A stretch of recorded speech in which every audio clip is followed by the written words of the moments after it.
காலையிலே எங்கே வந்திருக்கோன்னு பார்த்தீங்கன்னா, ஊசி போடுறதுக்கு தான் வந்திருக்கோம். ஹர்திக் கிட்ட விளையாண்டுருக்கும்போது லைட்டாக பூரிட்டான். சரி அதை அசால்ட்டாக விடக்கூடாதுன்னு சொல்லி ஊசி போடுறதுக்காக வந்தாச்சு.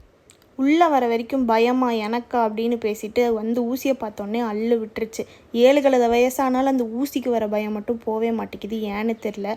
ஒரு ஊசி போடுவாங்கன்னு நினச்சா 2 ஊசியை போட்டு வீட்டுக்கு அமுச்சு விட்டாங்க. சரி அந்த வழியை தாங்கிட்டு இங்கே வந்தால் இந்த செடியெல்லாம் பார்த்தா இன்னும் மனவலியாக இருக்குது.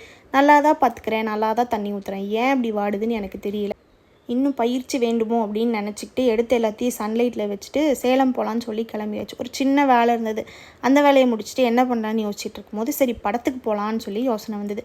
படத்துக்கு போகிறதுல ஒரு வாக்குவாதம்.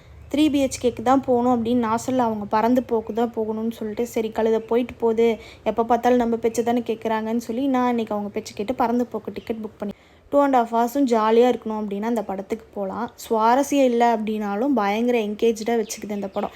படத்தை பார்த்துட்டு வீட்டுக்கு வந்தாச்சு.